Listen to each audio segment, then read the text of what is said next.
Machilipatnam municipality పరిధిలో encroachments పేరుతో వడ్డీలు తీసేస్తున్నారు. ఎక్కడా కూడా వైఎస్ఆర్ కాంగ్రెస్ పార్టీ, ఎందుకంటే కొల్లు రవీంద్ర గారికి అవకాశం ఇచ్చారు, ఊరిని ఉద్ధరించమని అవకాశం ఇచ్చారు. ఆయన ఉద్ధరిస్తున్నాడు, ప్రజలు కోరుకున్నారు ఉద్ధరించమని, ఆయన ఉద్ధరిస్తున్నాడు. కాబట్టి మనకెందుకని చెప్పని మేము ఎక్కడ కూడా ఆయన ఉద్ధరించే కార్యక్రమంలో మేము ఎక్కడ అడ్డంకి చెప్పట్లేదు. కానీ ఎంత నీచానికి దిగజారుతున్నారంటే వీళ్ళు అధికారులు కూడా ఎంత అంటే మరీ మున్సిపల్ కమిషనర్ అనేవాడు ఎంత తొత్తుగా మారి నీచంగా దిగజారి ప్రవర్తిస్తున్నాడంటే, ఈ జిల్లా కోర్టు సెంటర్లో అంటే సాయిబాబా గుడి దగ్గర నుంచి జిల్లా కోర్టు వరకు ఉన్నటువంటి ఎంక్రోచ్మెంట్స్ రిమూవ్ చేసేసి వెళ్ళిపోయాక కమిషనర్కి ఎక్కడి నుంచో ఫోన్ వచ్చింది, బహుశా ఆ దగ్గరలోంచి వచ్చి ఉంటుంది. వెంటనే ఆ ఫోన్ మాట్లాడి గబగబా ప్రొక్లైన్ పిలవండి వెనక్కి అని చెప్పని జిల్లా కోర్టు దగ్గరికి వెళ్ళిపోయిన తర్వాత ప్రొక్లైన్ వెనక్కి తీసుకొచ్చి వైఎస్ఆర్ కాంగ్రెస్ పార్టీ ఆఫీసు లోపలికి వెళ్తాకున్నటువంటి ర్యాంప్ని, అంతకుమించి వేరే మార్గం కూడా లేదు లోపలికి వెళ్తాకి, ఆ ర్యాంప్ మించి అదొకటే చిన్న ర్యాంప్, ఆ ర్యాంప్ని ప్రొక్లైన్తో పైశాచికంగా పప్పు చేసి వెళ్ళాడు ఆయన.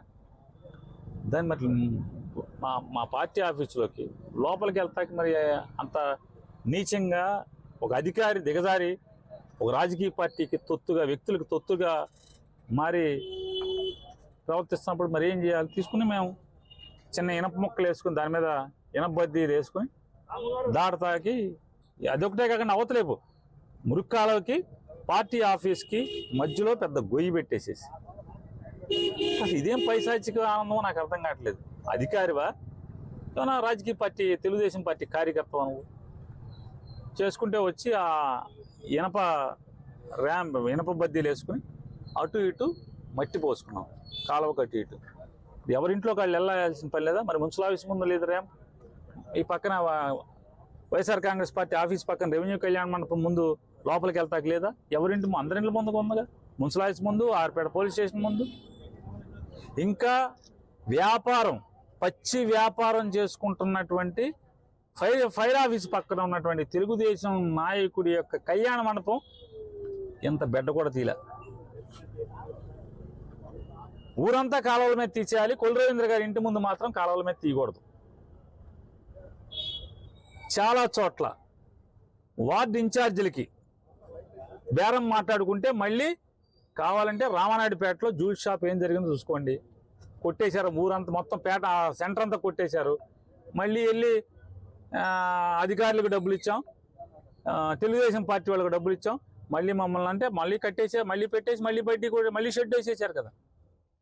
అంటే తెలుగుదేశం వార్డు ఇన్ఛార్జీలకి చేతులు తడిపితే, అధికారులకు ముడుపులు ఇస్తే మళ్ళీ కొట్టేసి మళ్ళీ కట్టుకుంటున్నారు.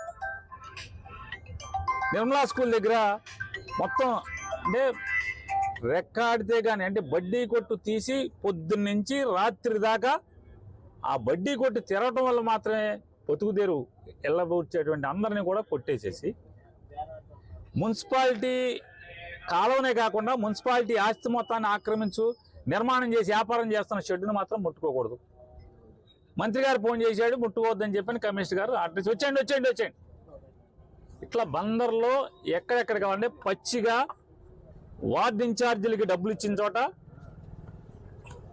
అలాగే అధికారులకు డబ్బులు ఇచ్చిన చోట మాత్రం మళ్ళీ కట్టుకుంటున్నారు, అవి వదిలేస్తున్నారు కొన్ని చోట్ల. ఈ తప్పుడుతనాన్ని కట్టిపెట్టమని చెప్పని, ఇటువంటి నీచానికి అధికారులు పాల్పడితే కనుక ఖచ్చితంగా మీరు మూల్యం చెల్లించాల్సి వస్తుంది.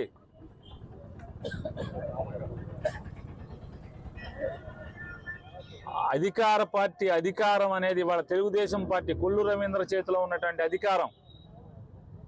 బ్యాటరీ లైట్లో బ్యాటరీలు కొత్తగా వేసినప్పుడు ఫుల్లుగా వెలుగుతుంది.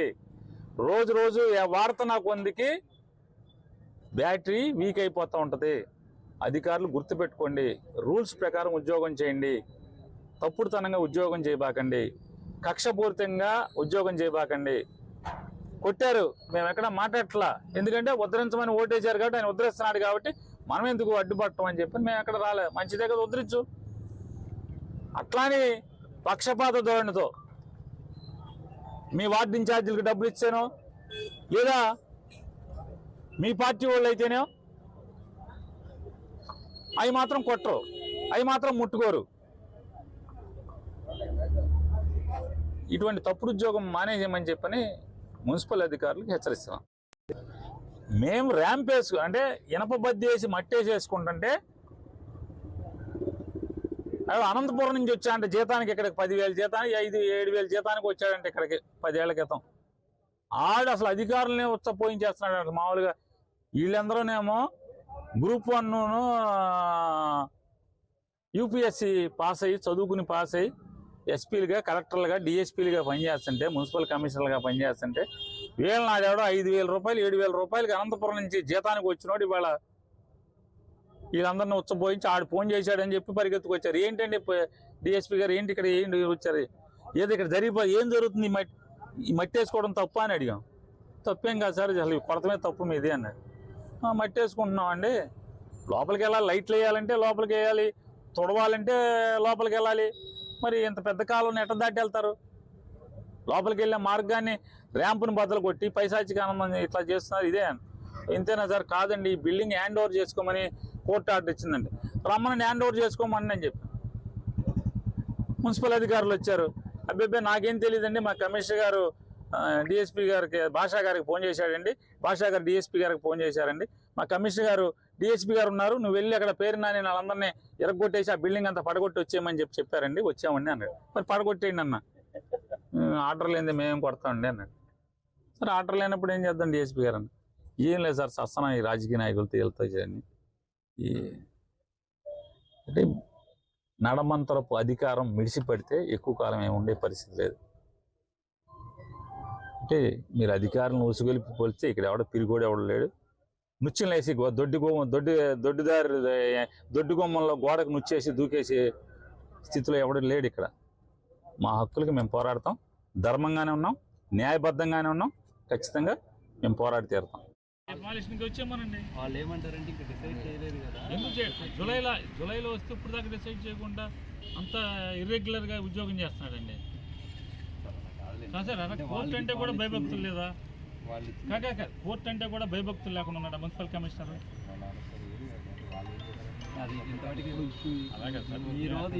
నేనేమంటే మాకైతే ఏమి కమిషనర్ మాకు నోటీస్ ఇవ్వాలా, ఆర్డర్ ఇవ్వలేదు. మా ప్రాపర్టీ మేము లీజ్ అవుట్లో ఉన్నాం. ఈ ప్రాపర్టీలో నేను సార్ 33 ఏళ్ళకి నేను లీజ్లో ఉన్నాను. ఈ ప్రాపర్టీలో లీజ్ కూడా పే చేసి ఉన్నాను ఇన్ అడ్వాన్స్. లీజ్ వికేట్ చేస్తే కోర్టు ఆర్డర్ ఏం లేదు ఈ ప్రాపర్టీ నుంచి. డిమాలిషన్ కంటే డిమాలిషన్ చేస్తాక నాకేమి నోటీస్ ఇవ్వలేదు.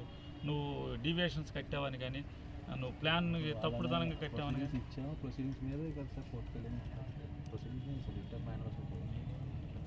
కోర్టు ఫైనల్ చేసేసింది అంటున్నావు కదా. ఇవ్వాలి next July, August, September, October, November, December, జనవరి, ఫిబ్రవరి, మార్చి 8 నెలలు అయింది కదా. అవును, 8 నెలల నుంచి నాకు నోటీస్ ఇవ్వాలి కదా. అలాగండి నేను ఈ సైట్ కన్స్ట్రక్ట్ చేసింది నేను, నాకు నోటీస్ ఇవ్వాలి కదా. నువ్వు అంతా రూల్స్కి విరుద్ధంగా బిల్డింగ్ కట్టేసావు, నేను కొట్టేస్తున్నాను, నాకు నోటీస్ ఇవ్వాలి కదా. కొట్టేయాలి, దాని మీద కోర్టు బిల్ వేస్తారు. కోర్టుకు వెళ్తే కోర్టు ఇచ్చిన డైరెక్షన్ వస్తుంది, మళ్ళీ ఇవ్వాలి కదా అంటున్నాను. అదే నెక్స్ట్ ఇవ్వాలి. అది మన 8 నెలల నుంచి నిద్రపోవటం ఎందుకు సార్ అంట? 8 నెలలు అన్లెస్ అతను డిమాలిష్ చేసినా కూడా ఈ ప్రాపర్టీని ఎంజాయ్ చేసే హక్కు నాది సార్ లీగల్గా. ఓన్లీ బిల్డింగ్ డీవియేషన్ ఉంటే దాని గురించి నేను లీజ్లో ఉన్నా సార్. ఈ ప్రాపర్టీ మీకు అన్ని విషయాలు తెలుసు. ఇది నేను ఈ 2 acres నేను లీజ్లో ఉన్నాను. నాకు ఎంఆర్ఓ హ్యాండ్ ఓవర్ చేశాడు. నేను డబ్బులు కట్టాను, డబ్బులు కట్టాను. అయినా 10% ఎంతతో కలుతారు లోపలికి వెళ్ళాలంటే ఎంజాయ్మెంట్ రైట్ కోర్టు మాకు ఇచ్చేసి హ్యాండ్ ఓవర్ చేసుకోమన్నాం సార్. అది హ్యాండ్ ఓవర్ చేసుకుందా కాగితం ఇచ్చేసి పొలం నాది, నీకట్ట హ్యాండ్ ఓవర్ చేస్తుంది. నేను లీజులో ఉంటే కోర్టు ఎవరు చెప్పారు? కాదు నాన్న, ఇప్పుడు పోలీసులు ఎందుకు పిలిచావు? కమిషనర్ గారు లీవ్లో ఉన్నారు. లేదు సార్, గోపిచంద్ ఇంటూ ఉన్నాడు సార్ ఇక్కడే. లీవ్లో ఉన్నాడని చెప్పి లేలే గోపిచంద్ ఇంటూ ఉన్నాడు ఇక్కడే. నాకైతే లీవ్లో ఉన్నాడని లేదు సార్, మీరు రోజుకి 5-6 సార్లు గోపిచంద్ ఇంట్లో ఉంటాడు సార్, ఆఫీస్లో ఉన్నాడు. సర్లేండి సార్ ఫ్రెండ్స్. కాదు ఏది పడేస్తాను ఉంది సార్. లేదు సార్, నేను ఆటం లేదా? లేదు సార్. మరి మిమ్మల్ని ఎందుకు పంపించాడు? బాబు నువ్వు అంత భయపడే బాబు నువ్వు. అలాగే సార్, మీకు చట్టం సార్, మీకు చట్టం తెలుసు కదా.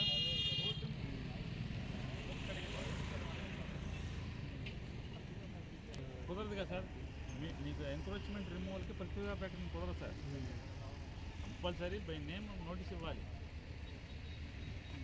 పవర్ ఉంది. కరెంటు తీయాలంటే వీళ్ళు రిమూవ్ చేయమని రాయాలి, వీళ్ళకి నోటీస్ ఇవ్వాలి. నేను కాదు, మీరు పిలిచారు సార్. నేను వాళ్ళైనా బాబు ఇక్కడ ఏం జరగట్లేదు సార్, ఇన్ఫార్మల్ నేను పిలవాలా మరి? ఎవరు? నేను పిలిచాను. ఈ ఇష్యూ జరుగుతుంది కదా.